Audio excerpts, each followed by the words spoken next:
Ուրեմն այս հանդիպումը Հայաստան Դաշնակցության Արցախի կենտրոնական կոմիտեի ներկայացուցիչների հետ էր, բավականին արդյունավետ քննարկում էր, նախ եւ առաջ ներկայացվեց այն աշխատանքները, որ տարվում են, ուրեմն հերանեկարը, որ ունեն այս շարժման, այս բողոքի ակցիայի շարունակության իմաստով, մեր առաջարկները տվեցինք, որ ինչպես կարելի է շարունակել, ինչպես կարելի է համախմբում ավելի ընդարձակել ու լայնացնել, նաև կարևորեցինք բացի սոցիալական հարցերից, քաղաքական եւ իրավական հարցերը, որը կարևոր են եւ պիտի մեր տեսակետից նաև խմբեր կազմվեն, որը բանակցությունների մեջ մտնի իշխանությունների հետ։ Համախմբման process-ը իրենից ենթադրում է փողոցային պայքարը։ Բոլոր տեսակի պայքարներ չի բացառվում, փողոցային պայքարները իհարկե իր տեղը ունեն որպես ճշմարիտ միջոց, բայց հիմնականում նաև պիտի լինի խորհրդակցություններ, բանակցություններ եւ հարցի դրական լուծման համար դրանք անհրաժեշտ են։ Որոնք էլ այդ իրավական հարցերը, որոնք ամենաշատն են ձեզ անհանգստացնում։ Քաղաքացիության հարցն է, մի շարք գույքային հարցեր են, անշարժ գույքի, շարժական գույքերի հարցերն են, ընդհանրապես այդ խտրականության հարցն է, որ արցախցիներին ու հայաստանցիների մեջ տրվում է եւ դժբախտաբար իշխանությունների կամ իշխանությունների մոտիկ շրջանակների կողմից անընդհատ հրահրվում է։ Միջազգային հարթակներում, որպեսզի վառ պահվես Արցախի հարցը, դատական հայցերից հրաժարվել է, որքանով կվնասի այդ ամեն ինչը։ Նաեւ մի քիչ հիմա նաեւ իրավական, այլ նաեւ արտաքին քաղաքականության հարց է, ուրեմն արտաքին նախարարության արտաքին գործերի նախարարության վերջին հայտարարությունը, խայտարակ հայտարարությունը, որ տեսանք, որը ինքը իրան հակասում էր, որտեղ մի տարի առաջ բոլորին այլ պատասխան էին տվել, հիմա այլ պատասխան են տալի, եւ դրա հետապնդումը թե գերիների ու պատանդների եւ թե դատավարությունների անօրինական դատավարությունը, ինչու՞ չէ նաեւ վերադարձի հարցը, արցախցիների վերադարձի հարցը արտաքին քաղաքականության մեջ գերակա խնդիրներ պիտի լինեն Հայաստանի Հանրապետության, որը բոլորովին ժխտում են ու, այսպես ասեմ, դասալքություն են համարում դրանք։ Հիմա եթե իրենք դա հետում են, ինչ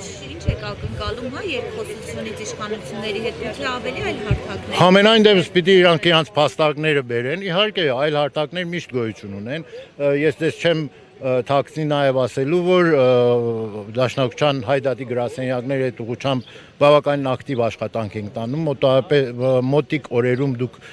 կտեսնեք նաև բացահայտ այդ աշխատանքի արդյունքները, հույսով եմ, որ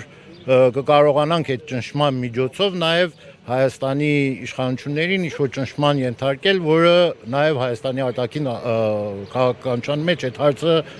տեղ գրավի։ Իհարկե շատ հույս չունեմ այդ հարցը որևէ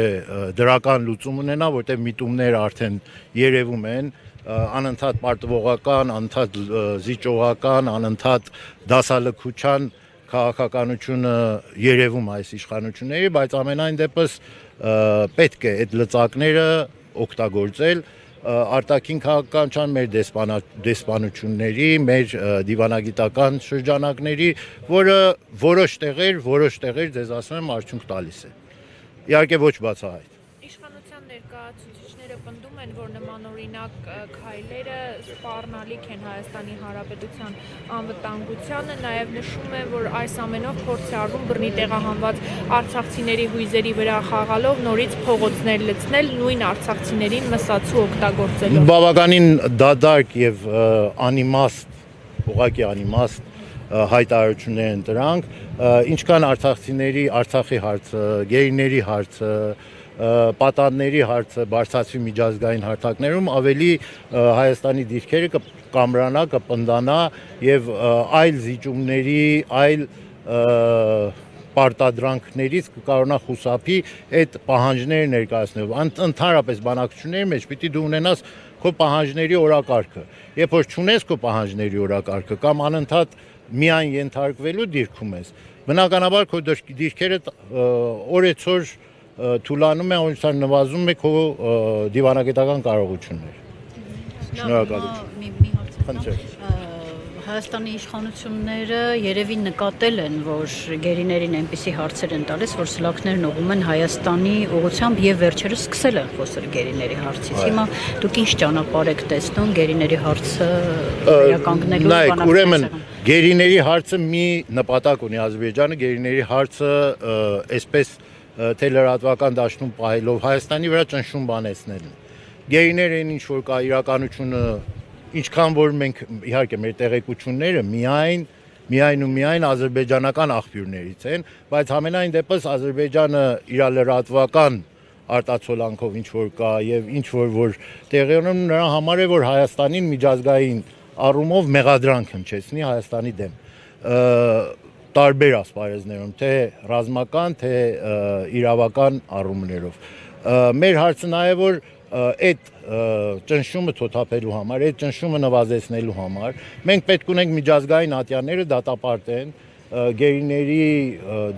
դատավարության process-ները, ոչ թափանցիկ դատավարությունը